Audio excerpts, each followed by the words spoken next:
Hier, le sénateur et président du Rassemblement a annoncé qu'en cas de non massif, il déposerait une proposition de loi constitutionnelle au Sénat pour annuler le deuxième et troisième référendum. Vous en pensez quoi? C'est une mauvaise réponse, une réponse électoraliste à un vrai problème. Nous avions indiqué dès notre congrès de Nambéa, en juin 2013, qu'au lieu de 3 référendums d'opposition frontale, il nous fallait un seul référendum éclairé et de paix. C'était le message de Calédonie Ensemble à l'époque, il y a 5 années de ça. Donc pourquoi c'est un vrai problème, ces 3 référendums? Parce qu'on va rentrer dans un tunnel de tension politique où on va demander aux Calédoniens en 2020 et en 2022 s'ils veulent ou pas sortir de la République, alors qu'ils l'auront dit clairement le 4 novembre 2018. Et les Calédoniens, ce ne sont pas des girouettes. Ils ne vont pas en 2 années changer leur vote par rapport au vote qu'ils ont effectué. Vous êtes d'accord d'annuler ces... Non, justement, moi je dis depuis l'origine que c'est un vrai problème. C'est un vrai problème, c'est une vraie difficulté, parce que ce tunnel politique se traduira aussi par une détérioration de notre activité économique. Il y aura moins de consommation des ménages, moins d'investissement des entreprises. Donc, pour nous, la question depuis l'origine, c'est comment éviter ce deuxième et ce troisième référendum. Comment amener les indépendantistes à évoluer sur la question, puisqu'aujourd'hui, ils disent qu'il faut absolument un deuxième, il faut absolument un troisième. Donc, c'est un vrai problème. Mais la réponse apportée par Pierre Frogier est une mauvaise réponse. C'est la réponse des années 80. La réponse des années 80, le logiciel des années 80. De manière unilatérale, on décide, avec le soutien de partis nationaux, éventuellement, de modifier l'accord de Nouméa. Mais qui peut croire ça? Sa proposition de loi constitutionnelle, elle restera dans un tiroir au Sénat dont elle ne sortira pas. Pourquoi? Parce que depuis les années 80, on a changé. On a changé et désormais, c'est plus de manière unilatérale qu'on fait avancer dans notre pays. C'était un désastre. C'est par le consensus et par le dialogue. C'est les accords de Matignon et l'accord de Nouméa.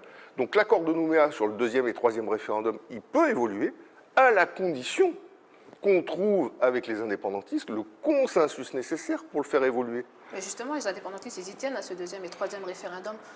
Oui, ils y tiennent. Aujourd'hui, ils disent... Vous pensez qu'ils vont vous suivre? Non, je ne dis pas qu'ils vont me suivre. Je dis simplement que la méthode pour tenter d'éviter ce deuxième et ce troisième, parce que c'est l'intérêt général du pays, et qu'à mon sens, les indépendantistes, ils sont comme tous les Calédoniens, ils sont sensibles à l'intérêt général du pays. Ils veulent aussi construire un pays, même s'ils défendent une conviction qui n'est pas la nôtre. Moi, je crois que les indépendantistes, si on veut les faire évoluer, si on veut pouvoir construire une Nouvelle-Calédonie qui évite ce deuxième et ce troisième référendum, c'est par le consensus qu'on y arrivera. Et le consensus que je cherche à trouver, que nous cherchons à Calédonie Ensemble à trouver avec les indépendantistes, c'est un consensus qui ne se limite pas juste à on supprime le deuxième et troisième, parce que quel est leur intérêt pour qu'ils aillent dans cette direction-là? Le consensus qu'on doit trouver, c'est sur une nouvelle organisation politique, puisque de toute façon l'accord de Nouméa est transitoire, donc il a vocation à se terminer, une nouvelle organisation politique qui nous permette de renforcer, d'accroître notre émancipation politique au sein de la République, puisque le 4 novembre, la question de la République aura été tranchée. C'est notamment tout ce qu'on défend, vous savez, sur la calédonisation des administrations régaliennes, plus de juges, plus de greffiers, plus de militaires et de gendarmes calédoniens. C'est ce qu'on défend sur les souverainetés utiles, souveraineté alimentaire, souveraineté énergétique, souveraineté économique. Tout ce qui fait que la Nouvelle-Calédonie peut continuer à se développer, à se décoloniser, même si le 4 novembre, ça a été au sein de la République, dans le vaste espace de liberté que la République nous a réservé. Donc, la proposition, je dépose une loi, je vais modifier l'accord de Nouméa, mon œil, c'est juste dans la perspective des provinciales de mai 2019, une petite soupe électoraliste qui est vendue. La réalité, on peut faire évoluer les choses, mais ce sera ensemble, dans le cadre d'un dialogue et avec des consensus. Autrement, rien n'évoluera. Dernière chose que je souhaite dire sur le sujet. La meilleure manière de faire en sorte qu'on ait ce deuxième et ce troisième référendum, c'est se comporter comme Pierre Frogier d'un côté et Sonia Backès de l'autre se comportent. C'est-à-dire mettre les indépendantistes dos au mur.